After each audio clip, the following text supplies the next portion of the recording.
ప్రతిరోజు కోట్లాది మందిని గమ్యస్థానాలకు చేర్చుతూ దేశ ఆర్థిక వ్యవస్థలో కీలక పాత్ర పోషిస్తున్న ఈ నెట్వర్క్ ప్రపంచంలోనే అత్యంత రద్దీగా ఉండే వాటిలో ఒకటిగా నిలుస్తోంది. అయితే ఈ ఘనతతో పాటే మనం ఒక కఠిన నిజాన్ని కూడా అంగీకరించాలి.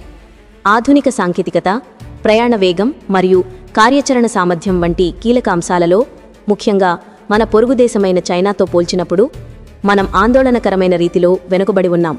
చైనా కేవలం 2 దశాబ్దాల స్వల్ప వ్యవధిలో ప్రపంచంలోనే అతిపెద్ద మరియు అత్యాధునిక హైస్పీడ్ రైల్ నెట్వర్క్ను నిర్మించి అసాధ్యాన్ని సుసాధ్యం చేసింది. భారతీయ రైల్వేలు ఈ స్థాయికి చేరాలంటే అది కేవలం కొన్ని కొత్త ఆధునిక రైళ్లను ప్రవేశపెట్టడం ద్వారా సాధ్యపడదు. దీనికి మౌలిక సదుపాయాలు, సాంకేతికత, నిర్వహణ పద్ధతులు మరియు ఆర్థిక ప్రణాళికలలో సమూలమైన విప్లవాత్మక మార్పులు అవసరం. ఇది ఒక రాత్రిలో జరిగే అద్భుతం కాదు. ఇది దశాబ్దాల పాటు నిరంతరాయంగా కొనసాగించాల్సిన బహుముఖ వ్యూహం. చీనా మరియు భారతీయ రైల్వేల మధ్య ఉన్న అతిపెద్ద స్పష్టమైన వ్యత్యాసం హైస్పీడ్ రైల్ నెట్వర్క్. నేడు చైనాలో 40,000 కిలోమీటర్లకు పైగా ప్రత్యేక హైస్పీడ్ లైన్లు ఉండగా భారతదేశం తన మొట్టమొదటి బుల్లెట్ రైలు ప్రాజెక్టును ముంబై అహ్మదాబాద్ను ఇంకా నిర్మాణ దశలోనే పూర్తి చేయలేకపోతోంది. ఈ అంతరాన్ని తగ్గించాలంటే, మనం చైనాను అందుకోవాలంటే మన ప్రణాళికలు మరింత దూకుడుగా ఉండాలి. డైమండ్ క్వాడ్రిలాటరల్, ఢిల్లీ, ముంబై, చెన్నై, కోల్కతా వంటి ప్రతిష్టాత్మక ప్రాజెక్టులతో పాటు దేశంలోని ఇతర అన్ని ప్రధాన నగరాలను కలుపుతూ ఒక జాతీయ హైస్పీడ్ రైల్ గ్రిడ్ను నిర్మించడంపై దృష్టి సారించాలి.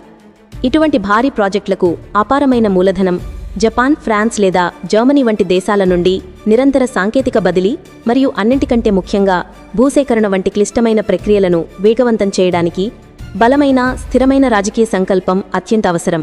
ఈ హైస్పీడ్ లైన్లు కేవలం ప్రయాణ సమయాన్ని తగ్గించడమే కాకుండా వాటి మార్గంలో కొత్త ఆర్థిక కేంద్రాలను సృష్టిస్తాయి, నగరాల మధ్య దూరాన్ని చెరిపివేసి జాతీయ ఏకీకరణకు దోహదం చేస్తాయి.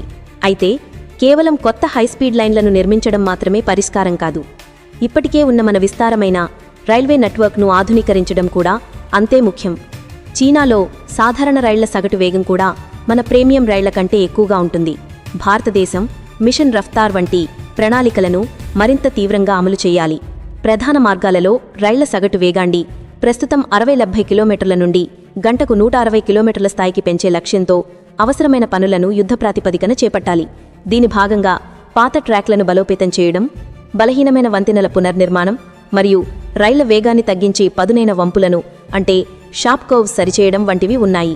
వందే భారత్ వంటి సెమీ హైస్పీడ్ రైళ్లను కేవలం కొన్ని ప్రీమియం సర్వీసులుగా పరిమితం చేయకుండా దేశవ్యాప్తంగా శతాబ్దీ రాజధాని వంటి పాతతరం రైళ్ల స్థానంలో వీటిని విస్తృతంగా ప్రవేశపెట్టాలి. వేగం ఎంత ముఖ్యమో భద్రత మరియు సామర్థ్యం కూడా అంతే ముఖ్యం. ఈ రెండిటికి ఆధునిక సిగ్నలింగ్ సాంకేతికత పునాది. చీనా రైల్వేలు అత్యాధునిక ఆటోమేటిక్ ట్రైన్ కంట్రోల్ ATC వ్యవస్థలను ఉపయోగిస్తున్నాయి. దీనివలన రైళ్లు అధిక వేగంతో మరియు ఒకదానికొకటి చాలా తక్కువ వ్యవధిలో సురక్షితంగా నడవగలుగుతున్నాయి. భారతదేశం తన సొంత భద్రతా వ్యవస్థ అయిన కవచ్ అంటే ట్రైన్ కొలీజన్ అవాయిడెన్స్ సిస్టమ్ TCASను దేశవ్యాప్తంగా 100% అమలు చేయడం అత్యంత ప్రాధాన్యతగా తీసుకోవాలి. ఇది రైలు ప్రమాదాలను పూర్తిగా నివారించడమే కాకుండా ట్రాక్ సామర్థ్యాన్ని గణనీయంగా పెంచుతుంది.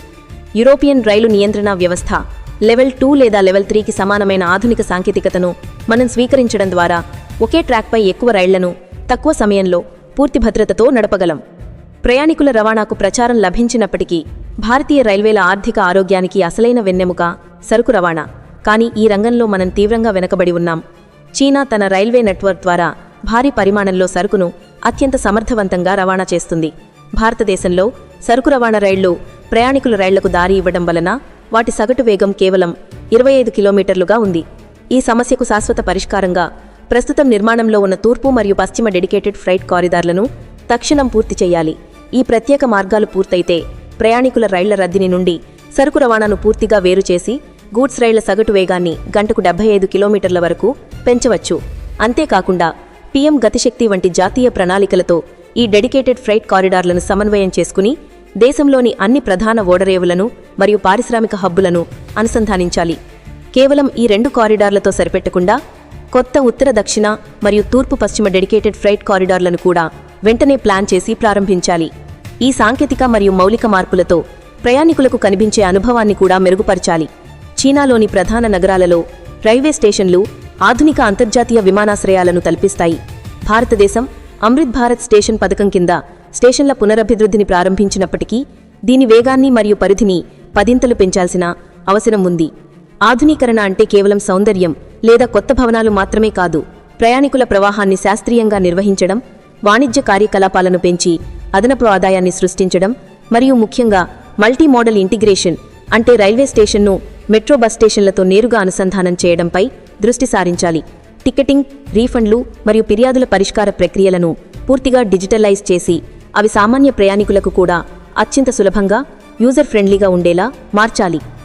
ఈ భారీ పరివర్తనను నిలబెట్టుకోవాలంటే మనం విదేశీ సాంకేతికతపైనే ఆధారపడలేము. చీనా కూడా మొదట్లో విదేశీ దేశాల నుండి సాంకేతికతను దిగుమతి చేసుకున్నప్పటికీ ఇప్పుడది రైల్వే టెక్నాలజీలో స్వంతంగా నూతన ఆవిష్కరణలు చేస్తూ ఇతర దేశాలకు ఎగుమతి చేసే స్థాయికి చేరింది. భారతదేశం కూడా ఇదే మార్గాన్ని అనుసరించాలి.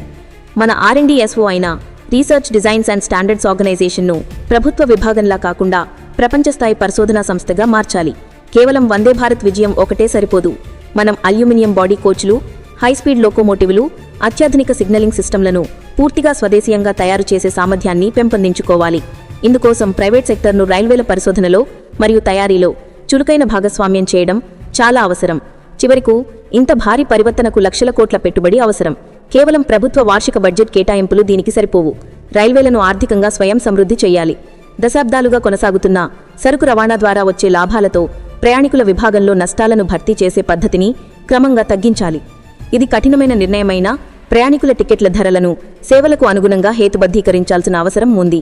రైల్వేల నిర్వహణలో అనవసరమైన బ్యూరోక్రసీని తగ్గించి జవాబుదారీగా ఉండే కార్పొరేట్ తరహా పాలనను తీసుకురావాలి. వివిధ ప్రాజెక్టుల కోసం పబ్లిక్ ప్రైవేట్ పార్ట్నర్షిప్ నమూనాలను, గ్రీన్ బాండ్ల వంటి వినూత్న సైత ఆర్థిక సాధనాలను అన్వేషించాలి. పెట్టుబడులను ఆకర్షించాలి. సారాంశంలో భారతీయ రైల్వేలను చైనా స్థాయికి తీసుకువెళ్లడం అనేది ఒక ఎన్నికల వాగ్దానం లేదా 5 ఏళ్ల ప్రణాళికగా ముగిసిపోయేది కాదు. ఇది కనీసం 20 నుండి 30 ఏళ్ల పాటు నిరంతరాయంగా అనేక ప్రభుత్వాలు మారినా ఆగకుండా సాగాల్సిన ఒక జాతీయ మిషన్. దీనికి అపారమైన రాజకీయ సంకల్పం, స్థిరమైన విధానాలు, భారీ ఆర్థిక వనరులు మరియు సాంకేతిక నైపుణ్యం అవసరం.